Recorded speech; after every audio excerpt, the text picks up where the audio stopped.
Robert sat in his glass-walled office, high above the city, watching the traffic move like streams of light far below. People looked up to him as a symbol of success. His name was on newspapers, magazines, and business channels. He owned cars that others could only dream of, houses bigger than hotels, and a fortune so vast that no luxury was beyond his reach. Yet, in the quiet of his heart, none of it mattered. He wore expensive suits, but inside he felt cold. People around him laughed, praised him, and envied him, but their voices never touched him. Every morning, he followed the same routine. He woke up in his penthouse apartment, overlooking the skyline, and drank coffee alone at a long dining table meant for 12 people. He drove one of his shining cars to the office, where assistants rushed to greet him. His phone rang constantly with deals worth millions. Everyone wanted something from him, and though he gave instructions and signed contracts, he never smiled. To others, he was powerful, untouchable, a man who had conquered the world. But deep down, he felt like he had lost everything long ago. Years ago, Robert had a son. The boy was the light of his life. His little footsteps used to echo in the hallways of Robert's mansion, and his laughter could fill even the emptiest rooms with warmth. The boy loved airplanes and would often point at the sky, half saying one day he would fly. Robert had promised him that he could achieve anything. But one tragic day changed it all. A car accident took his son's life, leaving behind only silence, a silence that never left Robert's world. After the accident, Robert's heart hardened like stone. He refused to talk about his son, even when people around him tried. He avoided photographs, avoided memories, avoided anything that reminded him of the boy's smile. He built walls inside himself, tall walls that no one could climb. If anyone dared to mention his son, his eyes would turn sharp and his voice would cut like steel. The loss had left a wound too deep, one he could not bear to touch. His mansion, though filled with chandeliers and art, felt more like a museum than a home. The boy's room was locked and untouched, dust slowly covering the toys and books that once brought joy. Robert could not bring himself to open that door. Instead, he buried himself in work, chasing wealth and fame to fill the emptiness. People believed he was ambitious, but he was only running away from his pain. Every deal, every victory, every new car was just another layer of armor hiding the broken man beneath. Sophia, his girlfriend, often tried to reach his heart. She was young, vibrant, and beautiful, a woman who could have chosen any man. But she stayed by Robert's side, hoping to heal him. Yet even she felt the distance. When she laughed, he only nodded. When she tried to talk about family or children, he changed the subject. She could see the sadness in his eyes, a sadness so deep it seemed endless. She knew it was tied to the boy he had lost, but Robert never let her in. There were nights when Robert sat alone in his dark study, staring at the glowing city through tall windows. In his hand, he sometimes held a small toy plane, the last thing his son had touched. He never told anyone about these moments. To the world, he was strong, rich, and powerful. But in those quiet hours, his eyes would fill with tears that he never allowed to fall. He had trained himself to hide every sign of weakness, but inside, the ache was still sharp, still alive. Robert had everything money could buy, yet happiness escaped him like smoke slipping through his fingers. The laughter of other families on the street made his chest tighten. Seeing fathers play with their children in the park forced him to look away. He wanted to forget, but forgetting was impossible. The image of his son was carved into his mind, appearing in dreams and sometimes even in the faces of strangers. He lived in fear of remembering, yet he was haunted by the memory every single day. People around him thought his silence was strength. They admired his focus, his discipline, his refusal to waste time on emotions. But the truth was that Robert was a prisoner. He had locked away his feelings so tightly that even he had forgotten how to open them. Behind his perfect life was a man drowning quietly in grief. He had built his empire on broken ground, and though the world bowed to him, he could not face the shadow of his past. He often told himself that love was weakness. He believed caring too much had destroyed him once, and he swore never to let it happen again. That was why he kept his heart locked, why he treated people as business partners instead of friends, why he even kept Sophia at arm's length. To love meant to risk losing, and Robert could not survive another loss. He would rather live cold and empty than feel that kind of pain again.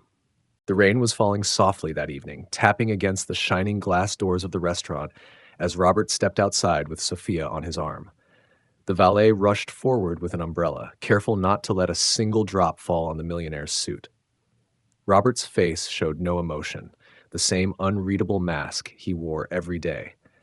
Sophia, on the other hand, was talking about the food, about the music, trying to make the evening feel alive.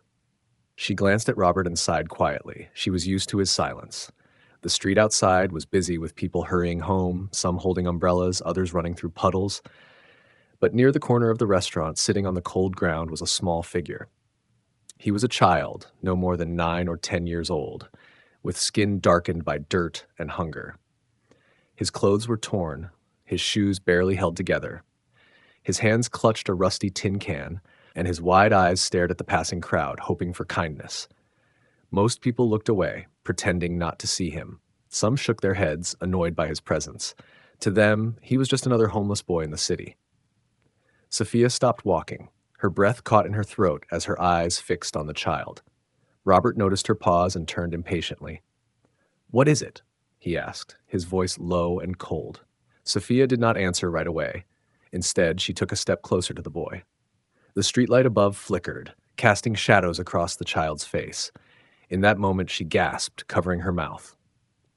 "Robert," she whispered, her voice trembling, "he looks like your dead son." Robert froze. For the first time in years, his body stiffened at the sound of those words. He had forbidden anyone to speak of his son, and Sophia had respected that silence. But now her words cut through him like a blade. He turned his eyes toward the child, unwilling at first to really see. But when he did, his heart gave a painful thump. The boy's eyes, those wide, searching eyes, were the same shape, the same color as his son's. His cheeks, though thin from hunger, carried a resemblance that Robert could not deny. The child raised his head slowly and looked at Robert as if sensing his attention. For a second, Robert felt as though time had turned back, as though his own boy had been placed before him, alive again but in another body. The feeling was so strong it made him step back. He quickly looked away, pulling at his coat as though nothing had happened. "Let's go," he said sharply to Sophia, his voice colder than the rain around them. But Sophia did not move. Her eyes were wet with pity as she watched the child. She reached into her purse and pulled out some money, bending down to slip it into the rusty can. The boy's small hand brushed against hers, and he whispered, "Thank you." The words were soft, but the gratitude in his eyes was heavy, like he hadn't been seen in days. Robert stood stiffly, his jaw tight. His gaze flicked once more to the child, but he forced himself to look away again. He could not allow himself to feel. Not here. Not now. Every part of him screamed to walk away, to bury the memory before it could surface. But even as he turned to leave, the resemblance stayed in his mind. His son's smile, his son's laughter, his son's small hand gripping his finger, all of it came rushing back in a single wave that nearly broke him. Sophia walked beside him, but her face showed disappointment. "You saw it, didn't you?" she asked softly once they were in the car. Robert's hands gripped the steering wheel tightly. His knuckles turned white, but he said nothing. Sophia touched his arm gently. "You can't just walk away from this. He looked so much like him. Maybe this is a sign." Robert's eyes remained on the road ahead. "It was just a child," he said firmly, though his voice was not as strong as he wanted. Inside, he was shaken. He had spent years controlling his emotions, but now they were breaking through cracks he thought he had sealed long ago. The rain hit harder against the car windows as they drove, but Robert barely noticed. All he could see was the boy's face in the shadows, his thin hands holding out the can, his tired but hopeful eyes. The picture refused to leave his mind. He remembered his own son holding a toy plane, his laughter filling the air, his tiny arms reaching out for his father. The memory was unbearable. Sophia leaned her head against the seat, watching Robert in silence. She knew him well enough to see the storm inside him. She had never dared to mention his son before, but tonight she couldn't stop herself. The resemblance had been too real, too sharp. She only hoped Robert wouldn't harden his heart even more. When they reached the mansion, Robert stepped out without a word. He handed the keys to the driver and walked inside, his footsteps echoing through the marble hall. Sophia followed slowly, her eyes full of sadness. She knew he was fighting something deep, something he didn't want to admit. Robert went straight to his study and closed the door, leaving her standing in the hall. Inside, he poured himself a drink and sat down in silence. The image of the boy's face would not leave him. He tried to push it away, but the more he tried, the stronger it became. He told himself it was coincidence, nothing more. But deep down, he felt something stirring, something he had not allowed himself to feel in years. Grief mixed with longing, and perhaps the first spark of hope. Robert sat in his study long after Sophia had gone to bed. The glass of whiskey in his hand remained untouched, the ice melting slowly. His mind was not in the present, but trapped in the moment he had seen the boy on the street. Every time he closed his eyes, he saw those tired but familiar eyes staring back at him. He had trained himself to shut out memories of his son, but now they were breaking through with a force he could not stop. The resemblance was too sharp. It was as if the universe had forced him to look at a reflection of what he had lost. He told himself again and again that it was just coincidence. Many children looked alike, and hunger made faces hollow, eyes bigger, and expressions sadder. But no matter how hard he tried to convince himself, the truth kept pressing against his heart. That boy had looked so much like his son, it was painful.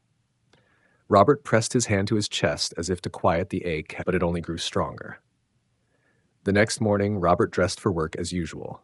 He wore a perfect black suit, polished his shoes until they shone, and adjusted his tie in front of the mirror. His reflection looked powerful, controlled, the kind of man who could walk into any boardroom and bend it to his will. Yet behind those cold eyes was a storm. Sophia watched him quietly from the doorway. She wanted to say something, but held back. She knew when Robert was in this mood, words only bounced off his walls. At the office, Robert buried himself in numbers, contracts, and meetings. He spoke sharply, giving orders, signing papers without hesitation. To his employees, he looked as ruthless and confident as ever. But even while reviewing deals worth millions, his thoughts wandered back to the street corner. He wondered if the boy had eaten that morning, if he was still sitting there in the rain with his little tin can. He shook his head angrily and forced himself to focus. Still, the boy's image kept slipping back into his mind like water seeping through cracks. By evening, Robert was exhausted, not from work, but from fighting himself all day. As he and Sophia left the office building, they walked past groups of children running with their parents, laughing, carrying school bags. Robert's chest tightened. He looked away quickly, but Sophia noticed. She slipped her arm through his and whispered, "You can't hide forever." Robert didn't reply. That night, when they went out again for dinner, Robert felt his body tense as they neared the same street. He told himself he would not look, but his eyes betrayed him. The boy was there again, sitting on the cold ground with his rusty can. His clothes looked even dirtier, his little hands trembling as he held them out. The child's head turned, and once again those eyes met Robert's. For a second, Robert could not breathe. It was as if his own son had been returned to him, only thinner, weaker, and hungrier. Sophia looked at Robert, waiting for him to do something. But Robert's face hardened. He turned away and kept walking, his steps faster than before. Sophia caught up with him, frustration burning in her eyes. "Why do you keep running?" she asked in a low voice. Robert did not answer. His throat felt dry, and words refused to come out. Back in the car, Sophia turned to him. "You saw him again, didn't you? You can't ignore this forever. That boy needs help, Robert. Don't you feel anything?" Her voice trembled with anger and sadness. Robert gripped the steering wheel tightly, his jaw locked. He wanted to shout that he felt too much, that the boy's face was tearing him apart inside. But he had spent years hiding behind walls of silence, and now he could not break them. All he managed to say was, "He's not my son." Sophia's eyes filled with tears. "I know he's not, but maybe he needs you just as much as you need him." Her words hung in the air like a truth Robert refused to accept. He drove the rest of the way in silence. When they reached the mansion, Robert went straight to his son's locked room. He stood in front of the door, his hand hovering over the knob. He had not opened it in years. His breath was heavy, his heart racing. Finally, he pulled his hand back and walked away. He was not ready. Not yet. But that night, he dreamed. He dreamed of his son running through the garden, holding a toy plane high in the air. The boy laughed, calling out, "Daddy, catch me!" Robert chased him, laughing too, feeling alive. But suddenly the laughter stopped, and when Robert turned, his son was gone. In his place stood the homeless boy, thin and hungry, holding out the rusty can. Robert woke up drenched in sweat, his heart pounding. He sat at the edge of his bed, his head in his hands. The dream felt like a message, a whisper from fate. He tried to push it away, but he couldn't. The image of the boy had carved itself deep into his mind. He told himself he would not go back. He told himself he would not get involved. But in the quiet of the night, he knew he was lying to himself. Something inside him had already begun to change. The morning sun rose behind the tall glass towers of the city, but Robert felt no warmth from it. He sat at his breakfast table with a cup of coffee that had already gone cold. The mansion around him was silent, every sound swallowed by the empty hallways. Even Sophia's voice from another room could not reach the heaviness pressing on his chest. He tried reading the newspaper, but the words blurred together. No matter what he did, the image of the homeless boy refused to leave his mind. It was as if the child's face had been carved into him. All through the day at the office, Robert wrestled with his thoughts.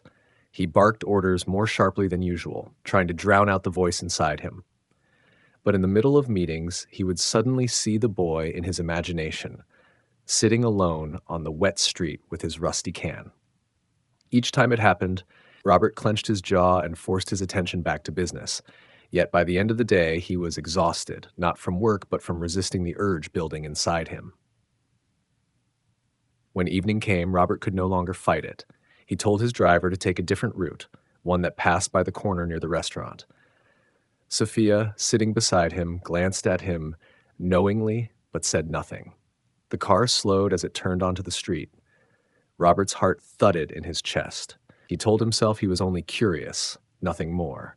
But when he saw the boy again, thin and shivering in the growing cold, his breath caught. The child was still there, as if he hadn't moved since the night before. Robert's hand tightened on the leather seat. He could have told the driver to keep going. He could have turned his head away, but instead he raised his hand and ordered the car to stop. Sophia's eyes widened slightly, but she didn't speak. She only watched him, waiting to see what he would do. The moment Robert stepped out of the car, the noise of the city rushed around him, honking horns, hurried footsteps, voices of strangers. But all of it faded when the boy lifted his head and looked at him. For a second, Robert felt the same jolt he had felt before, the impossible resemblance that stabbed his heart. Slowly, he walked closer. The boy's eyes widened with surprise, as if he had never expected someone like Robert, a man in a perfect black suit, polished shoes, and a face known in newspapers, to come near him. Robert stopped in front of the child, his throat tight. He did not know what to say. He had spent years avoiding children altogether, afraid of the memories they brought. Now he was standing face to face with one who looked like his own lost son. The boy clutched his rusty can tighter, unsure whether to stretch it out or hide it. "What's your name?" Robert asked finally, his voice quieter than usual. It surprised even him to hear the softness in his tone. The boy hesitated before answering. "David," he said, his voice hoarse from hunger and cold. Robert felt the name settle heavily in his chest. He crouched slightly, lowering himself to the boy's level. "How long have you been out here?" David shrugged. "I don't know. A long time. Since my mama." His voice broke, and he looked down quickly, blinking away tears. "She got sick, then she was gone. My papa left after that. I don't have anywhere to go." Robert's throat burned. The boy's words pierced through the wall he had built around himself. He saw his own son's loneliness reflected in David's thin shoulders, his trembling hands. For a moment, Robert wanted to turn away, to shut his heart before it cracked open completely, but his feet refused to move. Sophia stepped closer, kneeling beside the child. She brushed a strand of dirty hair from his forehead and asked gently, "Have you eaten today?" David shook his head. His stomach growled softly, answering for him. Sophia looked up at Robert with pleading eyes. "We can't just leave him like this." Robert hesitated. His instincts told him to walk away, to retreat before this boy pulled him into memories he could not handle. Yet something else, a voice he had buried long ago, rose inside him. His son had once looked at him with the same trusting eyes, expecting love, protection, and care. Could he really walk away again? Without another word, Robert straightened up and motioned to the driver. "Bring food," he ordered. Minutes later, the driver returned with a bag of warm bread, fruit, and milk from a nearby shop. Robert handed it to David, who grabbed it with shaking hands. The boy ate quickly, his eyes closing in relief as he tasted real food. Watching him, Robert felt something shift inside, something he hadn't felt in years. As David ate, Robert studied him carefully. His thin frame, his tired face, the dirt on his clothes, all of it told a story of suffering. Yet behind it, Robert saw a spark of life, the same spark his son once carried. It frightened him how much he wanted to protect that spark. When the boy finished eating, he looked up shyly. "Thank you, sir," he whispered. His voice was small, but filled with gratitude. Robert only nodded, unable to find words. He turned quickly and walked back to the car, his steps fast, almost as if he was running away. Sophia followed, her face filled with quiet understanding. Inside the car, Robert leaned back in his seat, his fists clenched. His chest felt heavy, but not with the same emptiness as before. It was something new, something dangerous. He had opened the door a crack, and already feelings he had buried were flooding back. He closed his eyes, but instead of silence, he saw David's face, hungry, fragile, and yet so much like his son's. The car pulled away, but Robert knew the boy would not leave his mind again. Something inside him had shifted forever. The following morning, Robert woke up earlier than usual. He tried to begin his routine the same way, coffee, newspaper, and silence, but nothing felt the same anymore. His eyes kept drifting away from the paper, his thoughts spinning back to the boy named David. The memory of the child clutching the bag of food, eating like he hadn't seen bread in weeks, pulled at him. Robert had seen desperation before in business, in people begging for deals or money, but this was different. This was raw survival, and it reminded him too much of the pain he had buried years ago. He drove to his office, but work seemed meaningless. The endless numbers and contracts blurred into noise. His assistants noticed his distraction, but said nothing. They were used to Robert's moods, though they had never seen him quite like this. He was quieter, almost thoughtful, not the sharp and commanding presence they feared and admired. For the first time, Robert excused himself from a meeting and left early. He told no one where he was going. By late afternoon, he found himself back on the same street, staring from the car window. David was there, sitting against the wall, his rusty can resting by his side. His eyes looked heavier today, his small body weaker.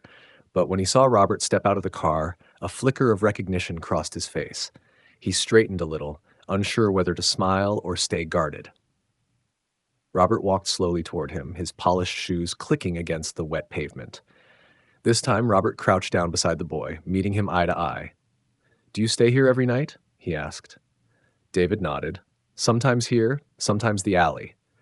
When it rains too much, I find boxes to sleep in." His voice was steady, but his eyes betrayed exhaustion. "It's cold most nights. Sometimes people chase me away." Robert felt a wave of anger, though he couldn't tell if it was directed at the cruel city or at himself for noticing only now. "And no one helps you?" "No family," he pressed. David shook his head. "My mama died. My papa left after. I don't know where he went. Maybe he didn't want me anymore." His words were plain, without self-pity, but they pierced Robert deeply. Robert clenched his hands, forcing back the emotion rising in his chest. He remembered his own son asking once, "Daddy, you'll never leave me, right?" He had answered with a promise that life had cruelly broken. Now here was another child, abandoned, hungry, and afraid, left to fend for himself. Sophia, who had come along quietly, stepped forward. She knelt beside David and touched his shoulder. "Would you like to eat again? Or maybe, would you like to get cleaned up?" she asked gently. David's eyes widened at the suggestion, as if such kindness was too much to hope for. He looked at Robert uncertainly, afraid this was some kind of trick. Robert saw the hesitation and spoke before he could stop himself. "You'll come with us. For now, you shouldn't be here." His voice was firm, almost like he was giving an order, though it came from a place he didn't fully understand. David blinked, unsure if he had heard correctly. "With you?" he asked softly. Robert gave a curt nod. He didn't trust himself to say more. The boy's thin face, his shaking hands, and his quiet voice were tearing through the last of his defenses. The driver opened the car door, and David climbed in nervously, holding his rusty can like it was his only treasure. He sat at the edge of the seat, unsure if he was allowed to lean back. Sophia smiled at him warmly and tried to ease his fear. Robert, however, sat in silence, staring out the window. Inside, his thoughts were tangled. He told himself this was temporary, just a gesture of help, nothing permanent. But he knew he was lying. When they arrived at the mansion, David's eyes grew wide. The gates opened, and the car rolled through to reveal gardens, fountains, and walls of glass. To a boy who had been sleeping in alleys, it felt like another world. He clutched his can tighter, as if afraid someone might take it away. Inside, the staff looked surprised to see Robert bringing a ragged child into the house. They exchanged glances, but said nothing. Robert gave them orders to prepare a hot meal and bring clean clothes. David stood awkwardly in the hallway, afraid to move, his dirty shoes leaving marks on the marble floor. Sophia knelt beside him again. "It's okay," she said softly. "You're safe here." Dinner was placed before him, soup, bread, and roasted chicken. David stared at the food, hardly believing it was for him. He ate slowly at first, then faster, until tears rolled down his cheeks. He didn't speak, but his gratitude filled the room. Robert watched quietly from across the table, his heart heavy. He saw not just a homeless boy, but the ghost of his son sitting there, alive in another form. Afterward, Sophia took David upstairs to clean him up. When he returned, wearing fresh clothes, his face scrubbed and his hair combed, Robert felt his breath catch. The resemblance was even stronger now. The child he had lost seemed to stand before him again, fragile but alive. David looked down at his shoes shyly. "Thank you for letting me stay," he whispered. His voice was small, but the sincerity in it struck Robert like lightning. He wanted to say something, to tell the boy he was welcome, to comfort him, but the words stuck in his throat. Instead, he only nodded and turned away, hiding the storm in his eyes. That night, as David slept in a guest room for the first time in months, Robert stood outside the door. He listened to the quiet breathing of the boy inside.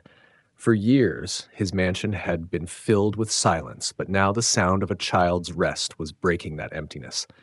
He felt both fear and relief. Fear of what this connection might do to him, and relief that perhaps the emptiness was not endless after all. Robert spent the next morning in his office, but he could not focus. Every time he looked at a document, the words blurred. His mind kept returning to the boy upstairs. David was no longer on the cold streets. He was under Robert's roof, sleeping in a warm bed. The thought should have comforted him, but instead it unsettled him. Robert had lived for years with walls around his heart, and now, without planning it, he had allowed someone inside. He kept telling himself this was only temporary, an act of charity, nothing more. Yet he knew it was more than that. Sophia noticed his silence at breakfast. She gently placed her hand on his arm and said, "You can't just feed him once and send him back. He'll fall apart out there." Robert looked at her with a heavy stare. "I don't know what you expect of me," he replied. "I can't replace his family. I can't bring back mine." His voice broke slightly at the last words, and he quickly looked away.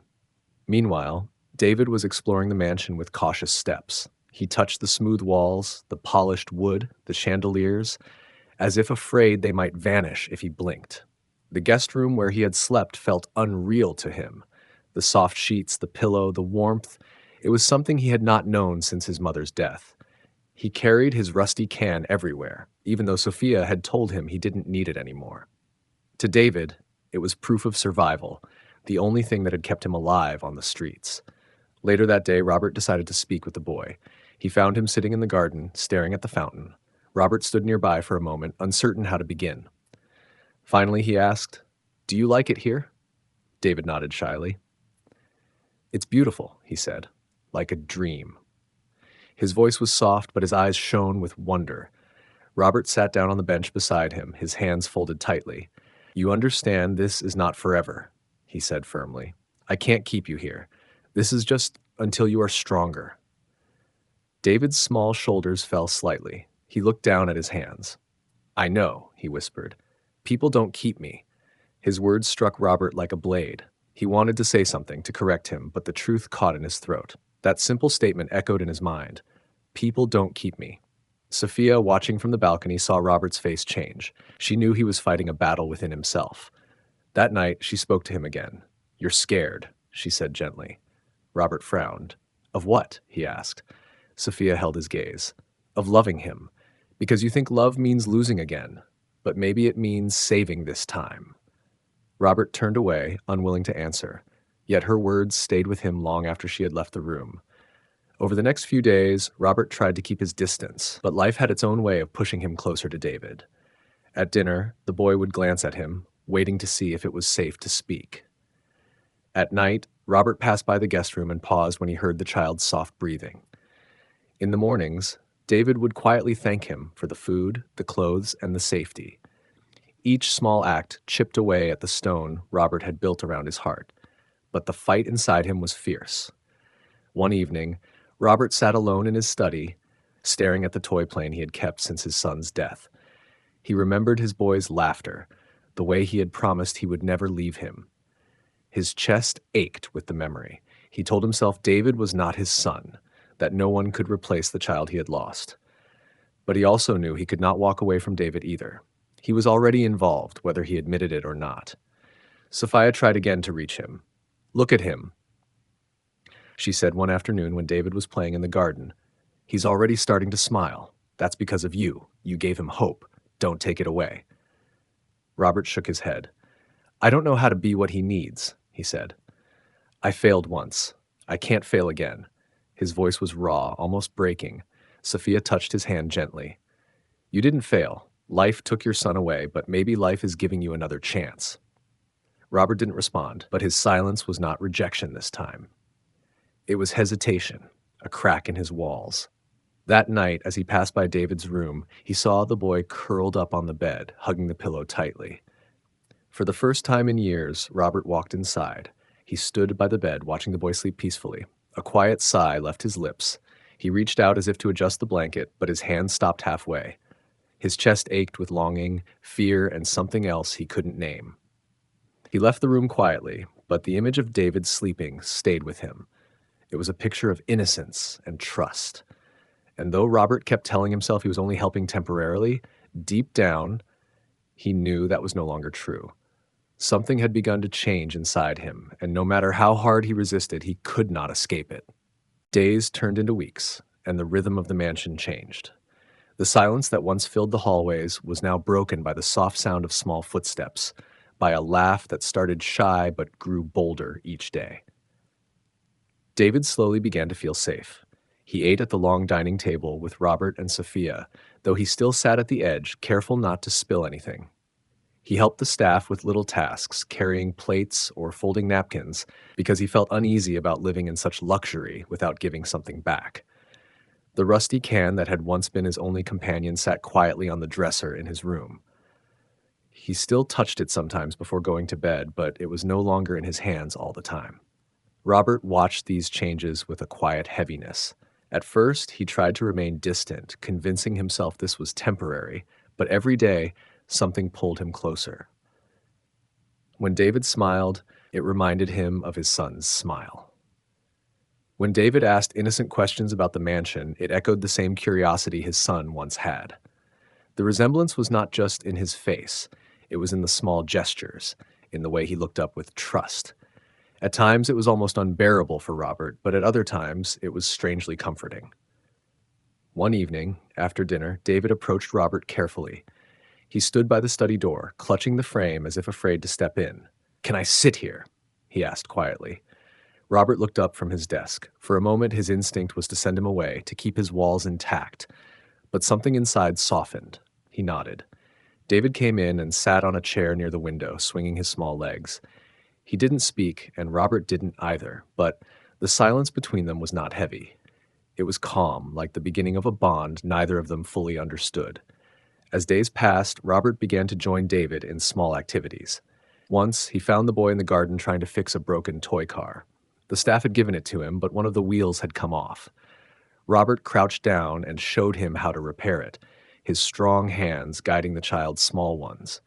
David looked at him with wide eyes, amazed by the attention. "You're really smart," he said sincerely. Robert felt a sting in his chest, remembering when his son had said almost the same thing years ago. For the first time in many years, he smiled, not the polite smile he used at meetings, but a real, small, genuine smile. Sophia saw the change too. She noticed how Robert's eyes softened when he looked at David, how his voice was not as cold when he spoke to him. One night, as they walked together, she whispered, "You're already becoming what he needs." Robert shook his head, but deep down, he knew she was right. One rainy evening, David had a nightmare. His cries echoed through the hallways, waking Sophia and the staff. Robert rushed to the room faster than anyone else. He found David sitting up in bed, trembling, tears streaming down his face. "Don't leave me," the boy whispered in fear. Without thinking, Robert sat beside him and wrapped his arms around him. The boy clung to him tightly, sobbing into his chest. Robert's throat tightened and his eyes burned, but he held the child firmly, whispering, "You're safe now. I'm here." It was in that moment that Robert felt the last of his walls begin to fall. The grief that had turned him into stone for years cracked open. Holding David, he realized he had not only been saving the boy, he was saving himself. For the first time since his son's death, he allowed his heart to feel love again. The next day, something even more powerful happened. While sitting in the garden, David looked up at Robert suddenly and said, "Uncle? No, Dad?" The word slipped out naturally, as if it had been waiting on his tongue. Robert froze, every muscle in his body tense. His first thought was to correct him, to remind him this was not permanent. But when he saw the boy's hopeful eyes, his small face glowing with trust, the words caught in his throat. He didn't correct him. He simply sat there in silence, letting the word hang between them. Later that night, Robert stood in front of his son's locked room again. For years, he hadn't had the courage to open it. His hand rested on the knob, and this time he turned it slowly. The door creaked open, and the air inside smelled faintly of dust and old memories. Toys were scattered on the floor, untouched. A small bed sat neatly made, waiting for a child who would never return. Robert stood there for a long time, his chest heavy, his eyes wet. Then he whispered, almost to himself, "I couldn't save you, but maybe I can save him." From that night on, Robert no longer pretended that David was just a guest. He still didn't speak of adoption or permanence, but in his actions, the change was clear. He began to walk with David in the evenings, teaching him about the world, listening to his small stories. He bought him books and watched as the boy read them with excitement. Slowly, the emptiness in Robert's life began to fade, replaced with something fragile but real. Sophia saw it all with quiet joy. She knew Robert had crossed a line inside his heart that he could never return from. He was no longer running from his grief. He was walking toward healing. And though the journey was only beginning, the bond between Robert and David had already begun to grow into something that neither time nor fear could take away. Weeks turned into months, and Robert's mansion no longer felt like a hollow palace. The sound of footsteps, laughter, and conversations replaced the echo of silence that had haunted it for years. David became a part of the household, not as a guest anymore, but as family. He woke up every morning to warm meals, clean clothes, and a roof that kept him safe. The haunted look in his eyes began to fade, replaced by curiosity and joy. The boy who once clutched a rusty can on a street corner now carried books, pencils, and a hope he never thought he would have again. Robert watched these changes closely. Each time David smiled or asked for help with homework, Robert felt something inside him heal. It was not instant, and it was not easy. Grief still lived in him, but it no longer ruled him. Instead of locking himself away from the world, he found himself opening up. Sophia noticed the difference. His voice carried warmth now, his eyes softened more often, and his shoulders were not weighed down by the same invisible chains. She saw the man she had always believed he could be, a man who allowed love back into his life. The biggest change came quietly. One morning at breakfast, David spoke without thinking. "Dad, can you pass the jam?" The word hung in the air. Robert froze for a second, his chest tight. He looked at the boy, expecting to feel the old pain of loss, but instead he felt something new: pride, belonging, and acceptance. Slowly, without hesitation this time, he handed the jam across the table. He did not correct him. Sophia smiled quietly, tears in her eyes, because she knew what that moment meant. Robert began to take on the role fully. He arranged for David to attend school, buying him uniforms and books. On the first day, David was nervous, clutching Robert's hand tightly as they walked through the gates. Other children stared, but Robert bent down and whispered, "You'll be fine. You're stronger than you think." The boy nodded, drawing courage from those words. That evening, when David came home with stories of new friends, Robert felt a warmth spread in his chest. He had not realized how much he had missed the simple joy of sharing in a child's daily victories. At night, the mansion's study no longer held just silence and memories. Robert often sat with David, helping him with reading or teaching him about business in simple words. The boy listened eagerly, his eyes shining with interest. Sometimes he would fall asleep with his head on the desk, pencil still in hand. Robert would gently lift him and carry him to bed, tucking him in. Each time he did, he felt the ghost of his lost son standing nearby, not in sorrow, but in peace. Sophia, too, grew closer to David. She became like a mother figure, guiding him with patience and love. The three of them shared dinners together, took walks in the garden, and even traveled outside the mansion. For the first time, Robert allowed himself to take David to places he once avoided: parks, playgrounds, even the beach. Watching David laugh as the waves splashed against his feet reminded Robert of the beauty he had shut out for so long. One evening, after a long day, Robert found himself in front of his son's old room again. This time, he did not hesitate. He opened the door and stepped inside. The toys, the small bed, the untouched books, they were all still there. But instead of feeling only pain, Robert felt a deep calm. He whispered softly, "I couldn't save you, but I promise I will not fail him." His voice did not break this time. It was steady, filled with determination. Soon after, Robert began the legal process of adoption. He had the money and influence to make it smooth, but he did not do it for appearances. He did it because he wanted David to have what he once promised his son: safety, love, and a family. When the papers were finally signed, David held them in his small hands, not fully understanding the details but knowing their meaning. He looked up at Robert with tears in his eyes and said, "So I'm really yours now?" Robert pulled him into a hug, holding him tightly. "You've always been mine," he whispered. The staff who had once treated the mansion as a cold workplace now treated it like a home. They adored David, and he brought life into every corner. Even Robert's business associates noticed a change in him. He was still sharp and powerful, but now he carried himself differently. His eyes no longer looked hollow. They carried a spark. People whispered that he had softened, but in truth, he had become stronger than ever. Sophia often thought back to that night outside the restaurant when she had first seen David and whispered the words that changed everything. "He looks like your dead son." She had not known then how deeply those words would open Robert's heart. But now, watching the two together, she knew fate had guided them. Robert, once a man drowning in grief, now stood as a father again. He had learned that love was not weakness, but the very thing that gave him strength. His lost son would always live in his heart, but through David, he found a way to honor that love instead of burying it. The boy who had been abandoned now had a home, a family, and a future. At night, when Robert stood by David's bed and watched him sleep peacefully, he felt something he had thought was gone forever: happiness. The empty mansion was no longer a grave of memories, but a place of hope. Robert whispered softly into the quiet room, "You saved me as much as I saved you." And for the first time in many years, his heart was at peace.